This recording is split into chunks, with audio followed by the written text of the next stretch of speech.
Hey guys! Today in this video we are going to be looking at some of the organisms that exist alongside the heat bugs on Fungura, which is the capital and homeworld of the hive and the heat bug species as a whole. So we're going to be looking at some different branches, some fungi, some organisms like animals, and even some fish. So let's get started and let's get right into it. On Fungera, it is a common idea that the Hive, at their advanced level of technology and power, that they have claimed and conquered their world. However, this is an idea that is laughed at even by the heat bugs themselves. Fungera is a planet still ruled by the laws of nature, and if one steps foot on the planet, they submit themselves to become a part of the food chain, most likely at the bottom, at great risk to themselves. I have already made videos on many different life forms that inhabit Fungera, such as the sawjaw, mushy whipper, fung walkers, and the grabber shark, so I will not cover them in this video. But we still have many life forms to see, as on Fungera there are endless miles of fungus-based jungles and swamps. Some fungus life can even be predatory themselves. But if you survive long enough, the creatures that lurk in the brush will surely find you before you have a chance to notice. But let's start from the bottom, or what outsiders see as the bottom of the food chain. Let's start with the most common forms of fungus life that dominate the plant role on this world.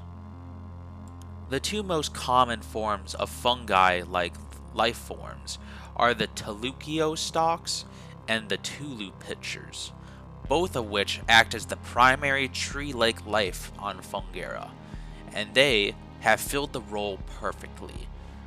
They dominate the planet's surface, as there is no such thing as trees on Fungera. The planet is covered from pole to pole by these fungi. They exist in all biomes that make up the landscape of this world. Not to mention, they come in countless different subspecies, filling every role. The Teleuceo stalks are the most common, tallest, and most abundant fungi on the world of Fungera. They look much like mushroom trees, and that's honestly not far from the truth. These life forms are able to grow so tall because of three main reasons: how they feed, how they raise their young, and their support system. How these life forms feed is two ways. First, they collect sunlight in the bulb-like structures at the top of the fungi that are filled with chlorophyll. Plus, they can easily drain the ground of resources and nutrients. People who first learn of this think that the ground would simply be depleted of all nutrients very quickly. But the young of these fungi have a complex recycling system relationship with their adults and parents, using the nutrients in the ground, so they use different stuff, different nutrients, and release waste that's used by the other. This complex recycling system allows and ensures that both the adults and young can thrive. All this energy makes them grow very fast and healthy, thanks to this complex system that's taken millions of years to develop. Yet strangely, the adults feed their own young, along with other smaller fungi that are below them. You see, they reproduce using spores, and once the spores land on the fertile, damp ground below, they start to grow. But they don't always have access to sunlight because the taller fungi adults block it. So to fix this, at night, extra energy that the adults don't really need, they release through their bioluminescent bulbs at the bottom of the pods at the top. This results in the pods to have a sinister crimson glow, but it feeds the smaller fungi life on the surface below during the night. And for their support system, they have co-evolved a nearly spinal system in their center. This spine-like structure in them is so strong that it's as strong and durable as steel. And these fungi have evolved some parts of their body to be covered in strong bark-like armor to protect themselves, yet it resembles more like scales than anything. The Tulu pitchers are an interesting fungus. They are also very common and can range wildly in size and form. But what defines the group is the large hollow tube-like structures which collect rainwater. This is needed as other funguses that grow around them soak up the groundwater very fast. These life forms must collect the rainwater in order to get enough, water in order to support themselves. These life forms are also supported by complex stilts that are strong and durable, but are able to do the job thanks to the funguses being pretty much very lightweight, yet strong. They have bioluminescent spots, much like other fungus life on the planet, that feed their young in order to give them light during the dark, but also to feed other fungi and extra energy. Yet this group has a big difference. Known as Tacula murderus pitcherus, a also common form of fungus life on the planet of Fungura, but they have many openings on them that release special acidic spores that kill any wildlife near them. Yet, to other forms of fungi, this is ineffective and does nothing. This means mushy whippers and fung walkers are safe, while heat bugs and sawjaws are literally melted alive and can be killed easily by the odorless and colorless cloud of acidic spores. Once the victim is dead, the fungus breaks down the body, and any scavengers that try to feed on the carcass will also only be added to the feast. While these life forms feed on sunlight, they mostly rely on their hunts. There are many other forms of fungus on Fungura, but it's time to move on to one of the main groups of animals. While Fungura holds many dominant groups, such as bug-like life forms with internal and external skeletons, such as the meat bugs, sawjaws, and many other life forms. But there are also the Zulks. These creatures evolved into what they are now, today, from slug-like life forms over 300 million years ago. They, while slug-like, have 10 legs, 3 pairs in the front, and 2 in the back. Yet, they have evolved a spinal system and fully formed skulls, along with bony plates that protect them from any predators. Yet, in most species, their limbs and most of their body are nothing but powerful muscles to support their weight. The remaining groups today are all herbivores, with the 3 main being shield zulks, long zulks, and the rare spine zulk. There are many different variants of each, but we will just go over the most common of them, as much like the funguses that grow around them, there are countless species, all unique in their own way. The first zulk we will talk about is the common shield head. Standing at a height of 23 feet tall, their long body has little armor, but is compensated for by a few sharp spikes to protect themselves. But most impressive is the animal's bony shield-like head supporting many spikes and horns.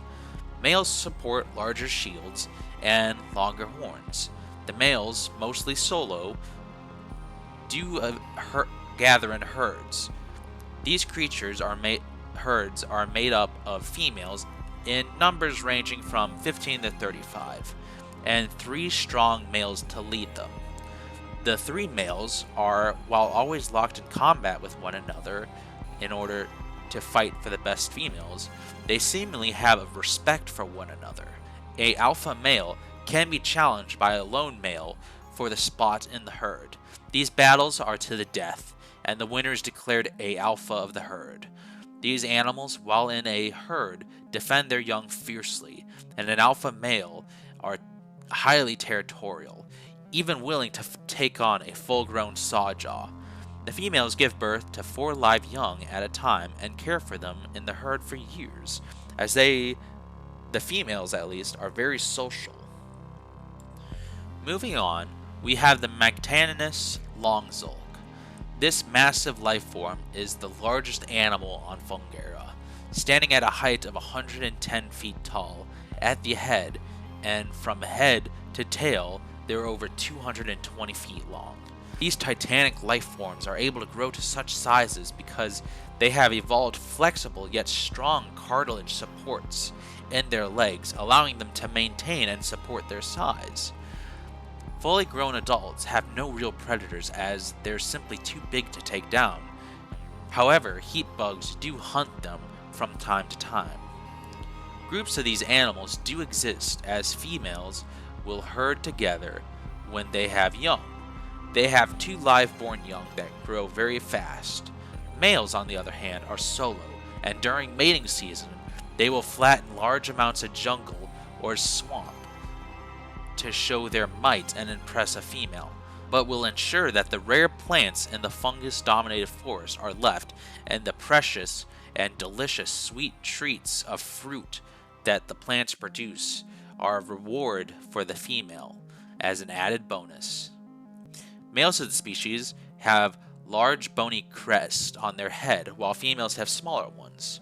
This creature has a lot of bony armor plates on itself, while its neck is covered with spikes, but most fearsome is the creature's long whip-like tail ending with spikes.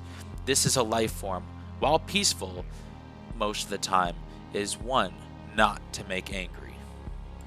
There are many dangers on Fungura, but one of the most dangerous is a life form that will not even waste the time to eat you after it kills you. Meet the Spiculo Deathtail. Standing at a height of 45 feet tall, this creature is so aggressive it's said to be more so than even a sawjaw. Luckily, for most life forms, this animal is rare and even seen as a curse if one is to lay eyes on it, as it will likely mean your death. Supporting the strongest body armor and the sharpest spikes, their back is covered along with most of their tail with these deadly spikes.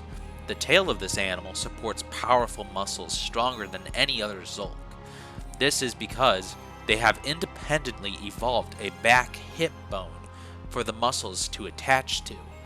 The power of this tail, plus the sharp spikes covering it, can easily puncture the armor of, once more, even an adult sawjaw.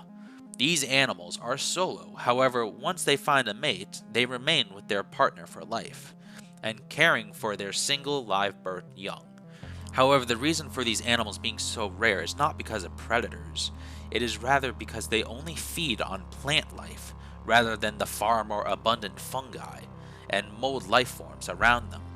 This results in their numbers being low, as there's not always a lot for them to eat, but maybe that's for the best. However, Zulks are not the only forms of life, as jawed fish are making a comeback, even stepping foot onto land. But the most common predatory fish is the armor skull. This fish lives in lakes, rivers, and swamps of Fungura. Evolving from a branch of jawless fish, this predator is large, being around 32 feet long, and very heavy. They stalk the waters for any prey they can find, using their advanced sensor whiskers. Their jaws are strong, as they can crush iron easily, and their crimson teeth are a scary sign to anyone who sees them. This predator is agile and nimble in the water despite its size, making it nearly like a dance when it swims. Supporting 3 sets of fins, they can reach great speeds and even drag themselves onto the muddy banks of the shore after prey if needed. Being one of the most common predatory fish, they are feared, but still eaten by the hive.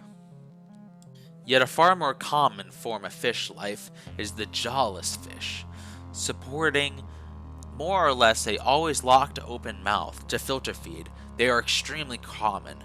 These fish are from the very beginning of complex life on the planet, and even have evolved into life forms like the sawjaw and heat bugs. Yet while in the water, they have remained very similar to how they were millions and millions of years ago, even after all this time, but still diversifying and evolving into unique and beautiful creatures.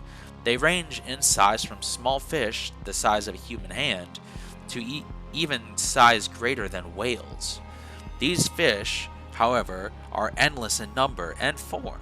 In fact, it's only estimated out of the countless species known that only half of them have been properly discovered and documented. These jawless fish fill up most spots in the food chain of the ocean and fresh water, as they exist in both fresh and salt water, and are truly a common sight. Yet one more armor skullfish has evolved over millions of years to try to take back the land. Known as Lumberous estus, this deadly predator stands at 29 feet tall. While not too common, they are very venomous and dangerous predators due to this venom, willing to hunt down any prey too close to the water. Lurking, supporting some of their ancestors' armor plates, they have dense rock-like bones. Since this predator is clumsy on land, they mostly lurk and wait in the water to lunge at and grab prey, but they can run after and fight some victims. Their jaws take their ancestors' strength with added power to create a truly deadly bite, yet it is the venom that subdues most of their prey. These animals support lungs and fully separate gills in order to breathe both on land and in water, but they are amphibious-like and must keep their skin wet constantly or at least covered in damp mud. Yet this is a new predator and one to be feared, and, if left unattended to, might even one day give the Sawjaw a run for its money. And that's just some of the countless different life forms on the world of Fungura, as millions of years and countless extinctions and struggles have shaped life into a strange yet beautiful mix of danger and awe.